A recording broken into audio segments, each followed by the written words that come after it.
हरे कृष्णा। नमो ओम विष्णुपादाय कृष्णप्रेष्ठाय भूतले श्रीमते भक्ति वेदांत स्वामिन् इति नामिने। नमस्ते सारस्वते देवे गौरवाणी प्रचारिणे निर्विशेष शून्यवादी पाश्चात्य देशतारिणे। जय श्री कृष्ण चैतन्य प्रभु नित्यानंद श्री अद्वैत गदाधर श्रीवासादि गौर भक्त वृंद।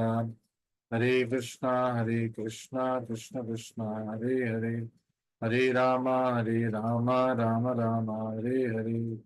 श्री श्री राधा वृंदावन चंद्र की जय। श्री श्री गौर निताय की जय। जगत गुरु श्रील प्रभुपाद की जय। श्रीमद् भगवद गीता की जय। हरे कृष्ण, हरे कृष्ण, हरे हरे हरे कृष्ण। तो देखते देखते पूरे 2 साल में हमने 16 अध्याय भगवत गीता का संपूर्ण कर लिया।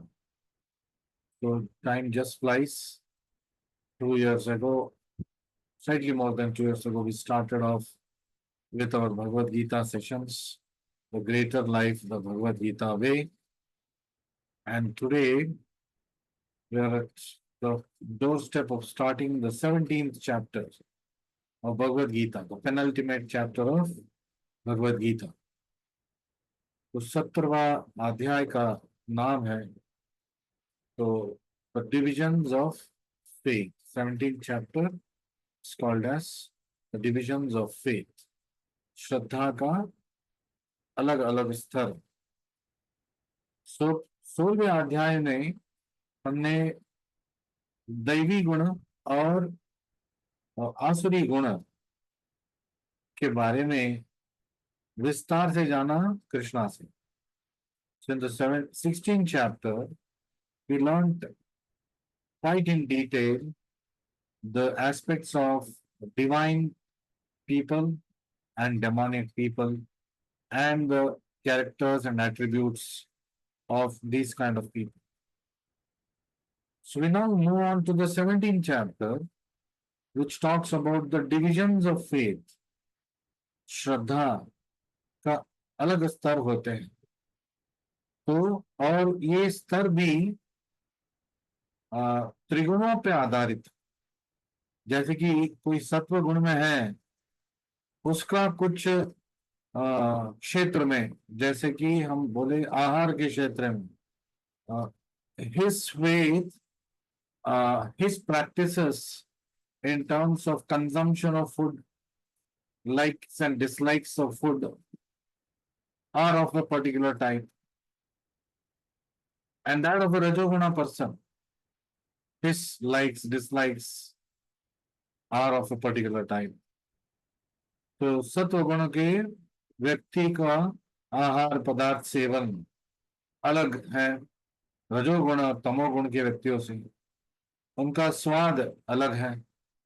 Something sattvaguna person likes something, the rajoguna person likes something, the tamoguna person likes. And as per his liking, like here is the taste of tongue. As per his liking and as per his understanding. There is no understanding in rajoguna and tamoguna। tamoguna और rajoguna वाले में कोई समझ है नहीं। So rajoguna is based on instincts and tamoguna is based on just existence। Satoguna is based on a tinge of knowledge, which he has started acquiring, material knowledge, Vedic knowledge, and going towards spiritual life। तो इनका कार्यशैली, the way the work, the kind of work they choose, and the way they work is also different। That's also 3 categories, which will be covered in this chapter।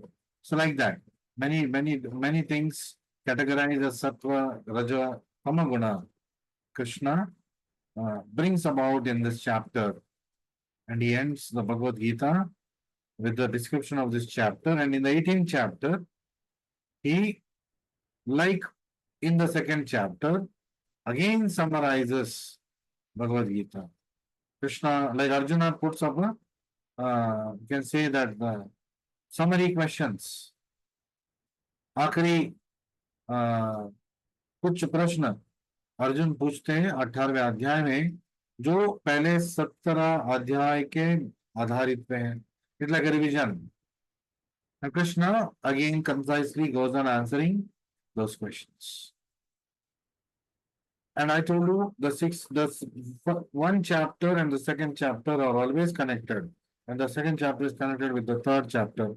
There is a good flow that Krishna maintains, and the whole drama of orchestration of conversation between Arjuna and Krishna, Krishna और अर्जुन संवाद का ये जो योग माया रचित नाटक है, तो वो एक दिशा की ओर जा रहा है. फाइनली क्या है वो दिशा? It is, if we must surrender to Krishna. If we surrender to Krishna, we have attained our eternal constitutional position, and our eternal constitutional position is to be servant of Krishna. तो सारे अध्याय भगवद गीता का किस ओर हमें लेके जा रहा है? हमें चिल्ला चिल्ला के समझाने की कोशिश कर रहा है कि हम कृष्ण के सेवक हैं. ये हमारी संवैधानिक स्थिति है, और उस स्थिति में हमें साधना से पहुंचना. Now, what is the connection between 16th chapter and the 17th chapter?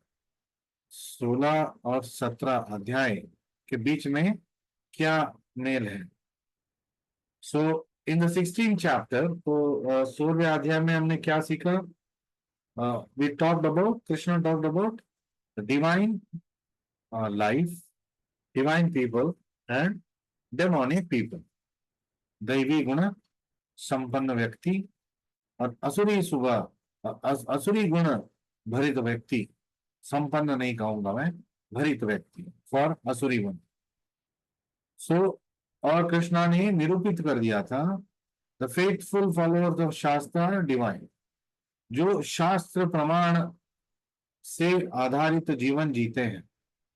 It means they follow the instructions of गुरु साधु शास्त्र. जो लोग शास्त्र प्रमाण रूपी जीवन जीते हैं और गुरु साधु शास्त्र से मार्गदर्शन लेते हैं, वो दैवी संपन्न व्यक्ति हैं. They are the divine personalities. So devotees, demigods, they fall in this category. And the faithless are demoniac. जिनको कृष्णा के ऊपर श्रद्धा नहीं है, वो असुरी स्वभाव के व्यक्ति हैं. जो कृष्णा के ऊपर श्रद्धा नहीं रखता है, नेचुरली वो गुरु साधु शास्त्र के ऊपर भी अपना कोई श्रद्धा नहीं रखता. सो बट ये तो हमने सीख लिया, दैवी गुण और आसुरी गुण. लेकिन हम कहाँ है इसमें? What is our classification? क्या हम दैवी गुण में हैं? क्या हम आसुरी गुण में हैं? क्या हमारे जो आसपास के व्यक्तियां हैं and human kind in general, क्या वो दैवी संपन्न है, गुण संपन्न है, आसुरी गुण संपन्न है? तो इसको हम समझने की कोशिश करेंगे by practical symptoms that we can by which we can understand. इसका मतलब ये नहीं कि हमें जजमेंटल होना है.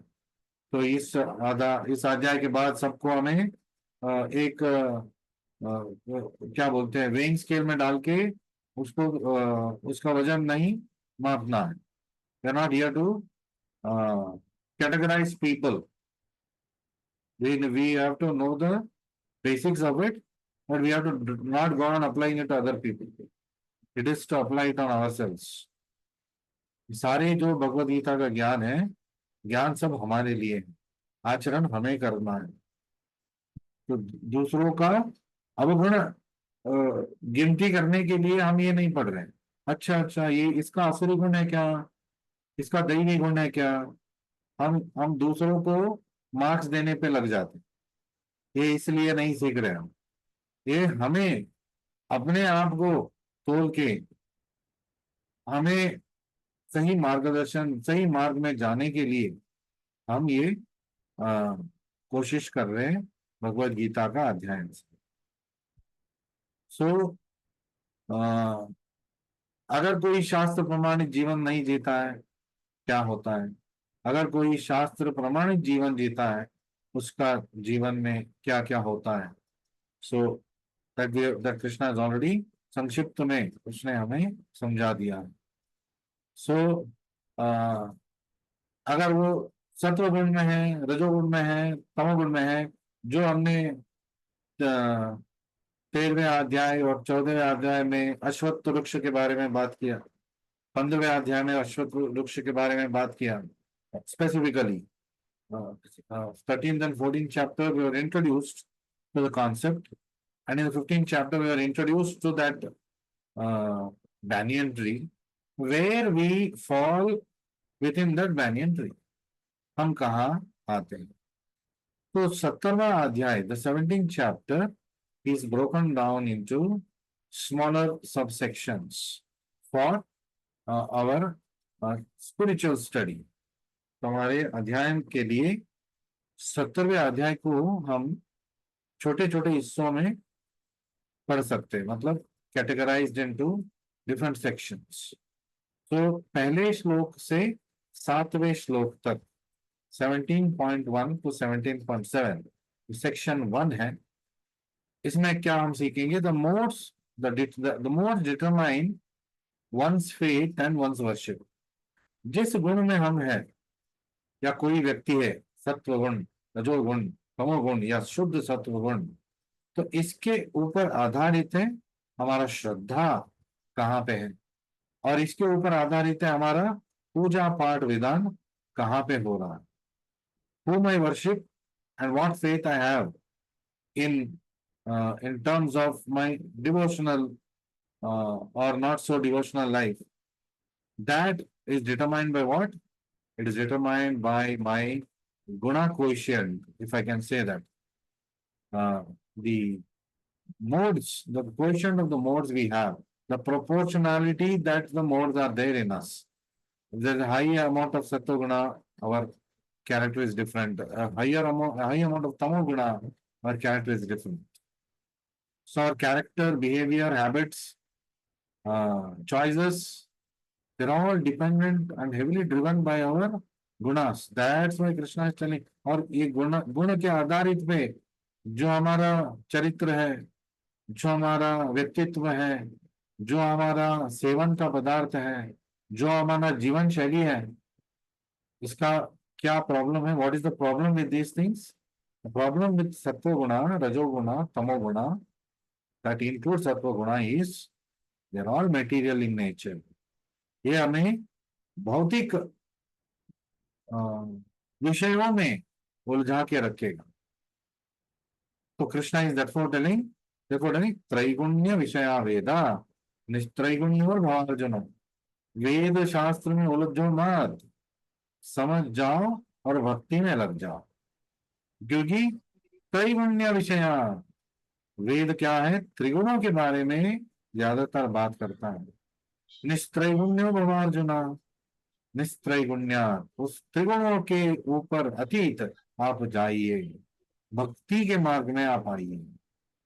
द बॉटम लाइन इज, भक्ति is not in any of the three modes. And we say bhakti, that means we cross the three modes, at least to some extent.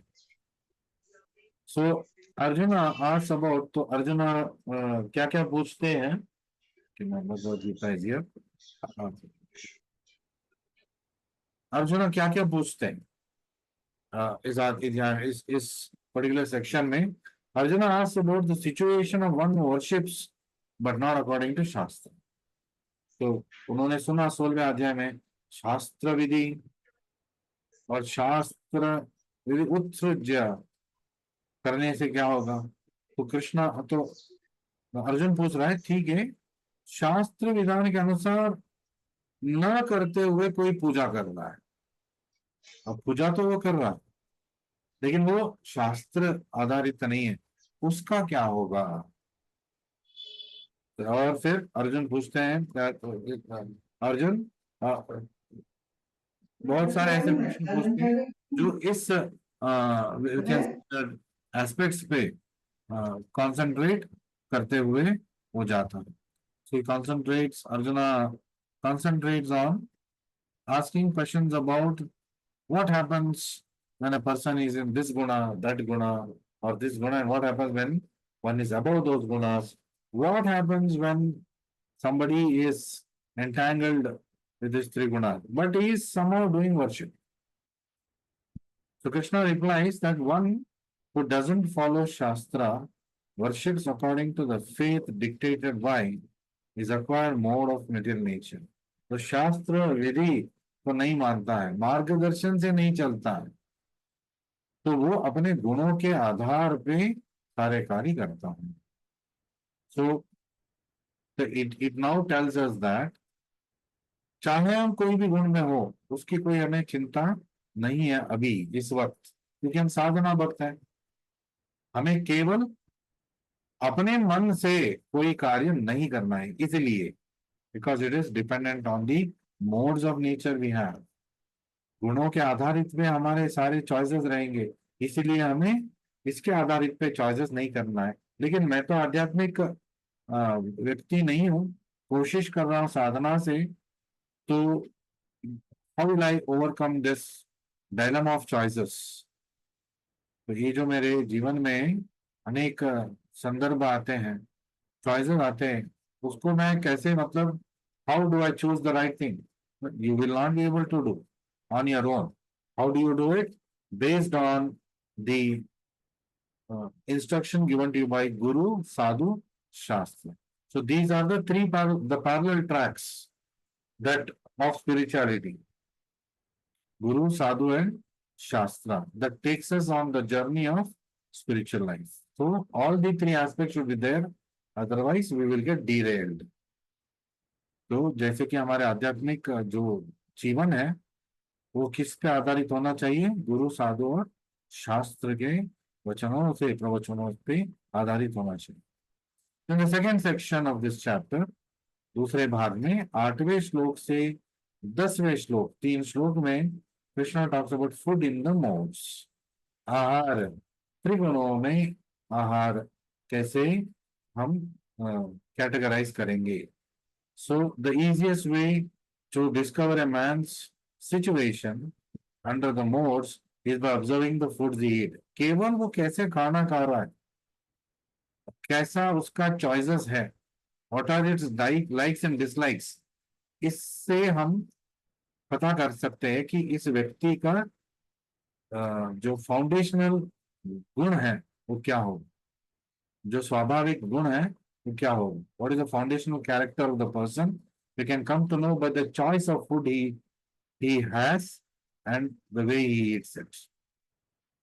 And Krishna describes foods in 3 modes: food in goodness, food in rajoguna, food in tamoguna. देखिए तो आहार भी रजोगुण में हो सकता है, तमोगुण में हो सकता है और सत्वगुण में हो सकता है.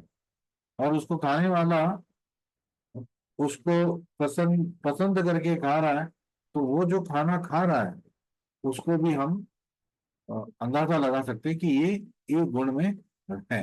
But again, I'm warning you, our business is not to start scrutinizing people. We are not here to correct people. We are here to preach about Krishna. We are here to learn about Krishna. We are here to learn about devotional service, practice it ourselves. If possible, help others practice. Janma sarthaka kari, first principle. Karo paropakara is the next principle. First you become sublime, become qualified, then you also simultaneously are going to preach the same to the other general people, other people in general. तो ऐसा नहीं कि हमें सिद्ध पुरुष बनना है भक्ति में. तो भक्ति में हमने प्रारंभ कर लिया जर्नी, तो journey on the way we can also try to take along some people. At least introduce them to our preachers, introduce them to the temple life, introduce them to temple activities, like calling them for Krishna life sessions, bringing them along for aartis. For that, first you have to attend. First you have to come to the aartis. You have to read. केवल book distribution कर रहे हैं, ये book पढ़िए, ये book लीजिए, खुद हम नहीं पढ़ रहे हैं, तो that is not going to help. So तो ये तो सेल्फिश हो गया. जन्म सार्थक करी देन करो परोपकार. नहीं. When the air pressure drops in the aeroplane and the oxygen mask comes down, first person to wear that oxygen mask should be you. Because when you are all right, you can help others. You can help your child, can help your old parents wear it. Now, if you're busy helping them in the first instance and you don't wear the mask and then something happens to you, then they are gone anyway. So simultaneously you can wear it and make sure that they're also wearing it, help them wear it. So that is how practically we can go ahead. Then in the next three shlokas, section 3, 11 to 13, uh, uh, the talk is about the sacrifices in the modes. त्रिगुणों में, तीन गुणों में अलग अलग कैसे जो यज्ञ है किया जाता है. जो सत्व गुण में है वो कौन सा यज्ञ किस किस लोगों के सहाय से, with the help of which people he will do his yagnas. तमो गुण कैसे यज्ञ करता है. Even people who are in tribal remote forest areas, they are also somehow going to worship some Shakti, some unknown power, Bhuta. Some of them may even worship the ghosts and spirits. Worship is there. So whom they worship is determined by their modes. उनके गुण के हिसाब से वो आकर्षित होते हैं कुछ रीति विधानों से. Like we all are attracted to Radha Krishna. Some of them are attracted to Bhuta Aradhana. Some of them are attracted to Pitri Aradhana. So that's why then Krishna says, the Yanti Deva Vratan Deva. कुछ लोग देवता को पूजा करते हैं. इंद्र, चंद्र, गणेश, शिव, ब्रह्मा, लक्ष्मी, सरस्वती. तो यांति देवा व्रतान देवा. जो उस देवता का पूजा कर रहा है वो उस देवता के पास जाएगा कभी ना कभी. पितृन यांति पितृव्रतः. One is worshipping forefathers will go to the forefathers. भूतेज्य यांति भूतानि. जो भूत गण प्रेत को पूजा कर रहा है तो वो भी उसी में शामिल हो जाएंगे. मध्याजिनो भी यांति माम. One who worships me will surely come to me. So if you want Krishna, we have to worship Krishna. I cannot say that I will worship X, Y, Z and expect that I will get Krishna. It's like saying, I like maths. Tomorrow is physics exam, but I like maths. So I will read maths and then I will clear my physics paper. After all, that is also an exam. So every exam will lead to the same thing. No. Everything is an exam, but not every exam will lead to the same thing. Physics exam will give you physics marks. Maths exams will give you maths marks. Overall, everything will give you your overall marks. That is the concept of material world. In the spiritual world, worship of Krishna is the overall of everything.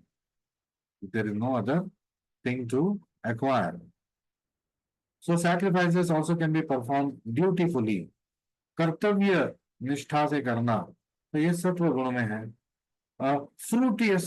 फ्रूटिवली, तो ये रजोगुणों पे आधारित है. फ्रूटिवली मतलब मुझे ये प्रतिफल चाहिए, ये यज्ञ करने से कुबेर प्रसन्न हो जाएंगे, वर्षा होगी पैसों की, इसलिए मैं करूंगा, माला माल बनूंगा. रजोगुण वाला ये यज्ञ है. और कोई हम भक्त कैसे यज्ञ कर रहा है? हाउ इज द यज्ञ डन बाय भक्ता? This is pleasing to Krishna. This is the instruction of Guru. This is what is given in Shastra. That is why I will do dutifully, prayerfully.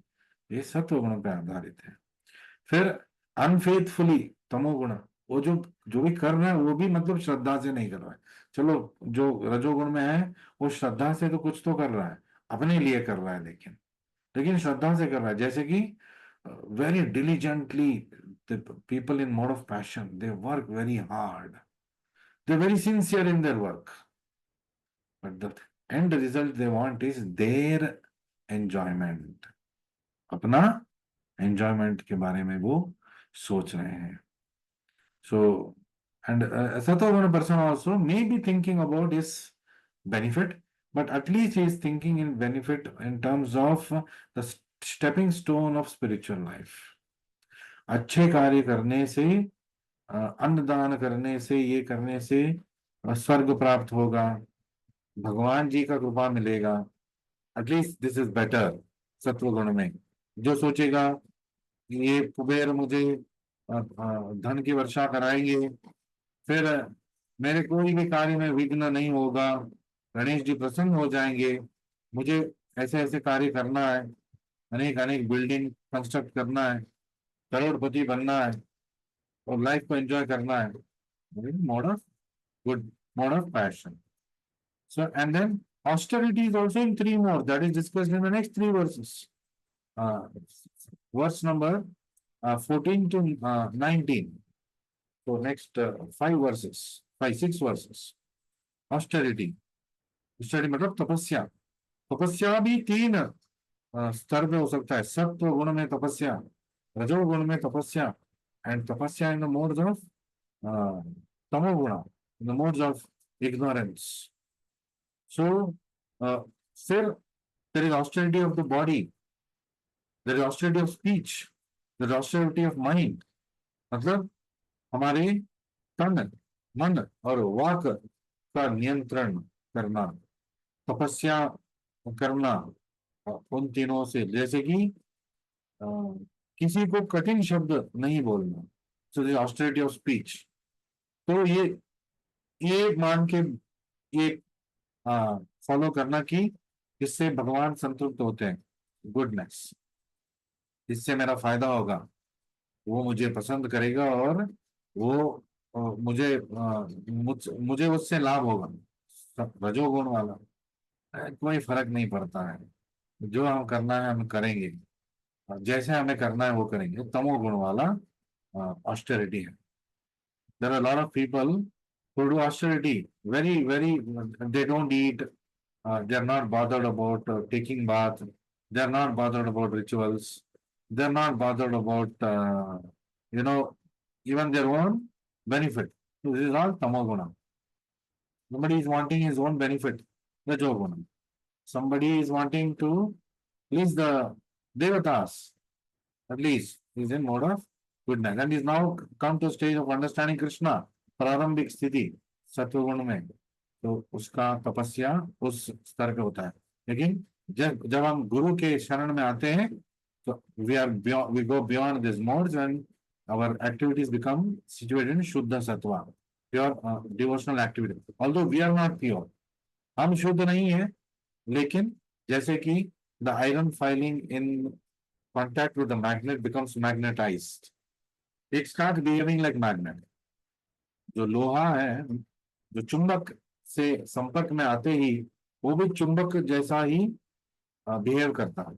जितना देर वो चुंबक के साथ रहेगा वो भी चुंबक की तरह बिहेव करेगा. चुंबक लोहा को खींचता है, तो इस लोहे के ऊपर आप कुछ और लोहा रखोगे तो ये लोहा उस लोहे को कुछ खींचेगा. So this piece of iron will attract the other piece of iron just like a magnet does. So it has acquired the quality of magnet, magnetized it has become. So by being in association with devotees, by taking instruction of Guru and Sadhu Shastra, we also become devotee-like. We also get into devotional life. Then the next 3 verses, shloka 20 से 22 तक, तो Krishna talks about charity in the mode of goodness. दान दक्षिणा भी तत्व गुण में हो सकता है, रजोगुण में हो सकता है, तमोगुण में हो सकता है. इसका सीख हमें मिलेगा इस सेक्शन में. सो और उसका जो परिणाम है उसके आधार पे रहेगा. फिर 23वें श्लोका से 28वें श्लोक तक, 23rd shloka to 28th shloka, these 6 shlokas, Krishna talks about the conclusion that is Om Tat Sat. So Krishna concludes the chapter by bringing on the concept of Om Tat Sat, and he again highlights that all activities in the material world, even if it is in Satoguna, it is still, uh, you can say that, contaminated by the modes. तो फिर भी uh, त्रिगुणों पे आधारित है. And these defects can be offset by acting even if within the modes of nature in Krishna's service, dovetailing all our uh, tendencies in the service of Krishna.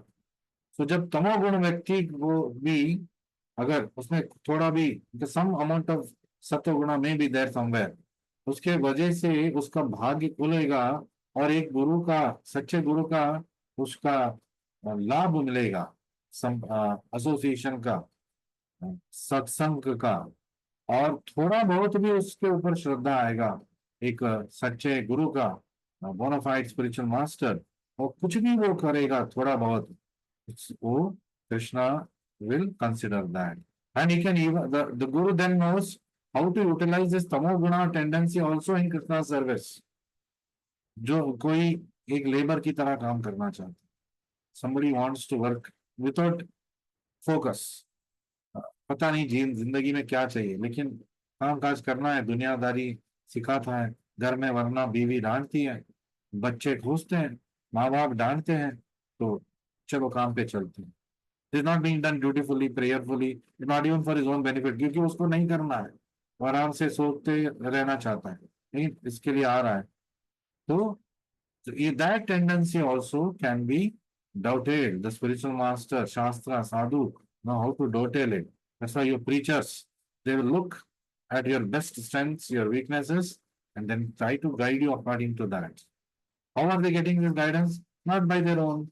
They are getting it from Shastra, from their higher authorities, and from Srila Prabhupada. So Krishna service, that is the real meaning of Om Tat Sat, is that is God, and service, doing service for God. And what is that God? The God is Krishna, the Supreme Personality of Godhead. And then the conclusion of the chapter is that when sacrifice, penance, austerity, charity, they are performed without faith in the Supreme, without a transcendental goal, they are useless in life, in this life and in the next life. So the concept of that is Shrama Evahi Kevalam. So Krishna says that if somebody is functioning this way without the directions of Guru Sadhu Shastra, whatever he's doing sincerely also, Shrama Evahi Kevalam. It is useless in this life and in the next life. Keval, it is simply a waste of energy and time. So the Guru knows how to dovetail this person's tendencies, how to catch hold of his likes and dislikes, and make him use that for the service of Krishna. So somebody likes to sing, कोई ना कोई मतलब इसका हुनर है, तो Guru will try to hone him that way. He will try to connect him to Krishna through the medium of singing. किसी को अच्छा लगता है पेंटिंग करना, Guru will immediately utilize his talents, and he will give him services that are based on painting. तो प्रारंभिक दिनों में आपने देखा होगा, आप जो सर्विस मांगेंगे आपको दे देंगे. Preachers also do that. वो खुद पूछेंगे आपको क्या करना पसंद है, आप बोलिए, हम वहां पे डालेंगे. लेकिन जब आप स्पिरिचुअली ग्रो करेंगे, you entered शिला प्रभुपाद आश्रय, या श्रद्धावान सेवका, योगिका उपासका, चरणाश्रया, तो श्रद्धा साधका के बाद आपके प्रीचर आपको पूछना ही बंद कर दिया होगा कि आपको कौन सा सर्विस अच्छा लगता है, सर्विस अलोकेशन आ चुका होगा. But now they are expecting you that now that you are in devotional family, in the path of devotion, and you nurtured yourself, matured over 2 or 3 semesters, now you will start taking instructions. Now you will follow instructions that are being given to you without consideration of your likes and dislikes. तो जो साधका, उपासका और चरणाश्रय levels में है, तो हमने तो कभी उनको कॉल करके पूछा ही नहीं होगा पिछले 1.5 ईयर से, 1 ईयर से, कि आपको कौन सा सेवा चाहिए। हमने सेवा डाल दिया, सेवा का है। एंड स्पेशली श्रद्धावान लेवल में ज्वाइन करने वाला है कोई, या नए नए कोई आया है, उनसे पूछताछ करके हम सेवा देते हैं। फिर देख परख के हम सेवा देते हैं, उनसे ज्यादा संपर्क में रहते हैं। We try to be give them more time. Why? Because they're like a smaller child, the tiny infant, which does require more time. As you grow, the time given upon you personally by your parents, by your teachers, is less, because they know that you're maturing and you know your responsibilities. And if you're shown 1 and 2, you will follow up with 3, 4, 5, and up to 10. But they will keep only monitoring it. लेकिन छोटे बच्चे को 1, 2, 3, 4 सारे अंक सिखाना है, और हम हर अंक के समय उसके साथ हमें। तो this the principle, so you should not feel that. पहले पहले प्रभु जी ना हर हफ्ते कॉल करते थे। Every week he would call, every week he would come to the house. Monthly तो 2-3 विजिट तो आते ही थे, अब तो आते ही नहीं है, 1 साल हो गया। It is because now you are a grown up child. Now you are supposed to just take the instructions and follow. And of course, as your preachers, as guided by spiritual master and Srila Prabhupada and the authorities, we keep monitoring activities. Already I have maintained all the records of your services. All the preachers will be doing that. The sadhana records, more or less, is there with them. How many times you come to the temple, for which Aarti you have done, which festivals you attended, सारे records रहेगा आपके preacher के पास। क्योंकि यही उनका what is that is their work, to make sure that you are need to progress, to make sure that you are on the path doing and putting the required efforts. तो a mature person will understand this. जो व्यक्ति mature है, पक्व हो रहा है भक्ति में, उसको पता है मुझे प्रभुपाद की बुक्स पढ़ना है, मुझे बुक डिस्ट्रीब्यूशन करना है, सर्विस में आना है, वॉलंटियर सर्विसेज में नाम देना है, फेस्टिवल में भाग लेना है, like this. So this is the principle. So next class we will start with the 17th chapter, beginning with shloka number 1. So your Srila Prabhupada Ashraya exam is around the corner, and you're all expected to have been preparing, if not fully prepared, and almost all the topics are already covered. And so you are supposed to be having reading those PDFs that were posted to you in your groups, and you are supposed to be following accordingly. So thank you very much for joining me today. 21st of July is your Ashraya exams. Newcomers can join for the Shraddhavan level, the first level, where you'll take commitment for chanting 1 round every day, which is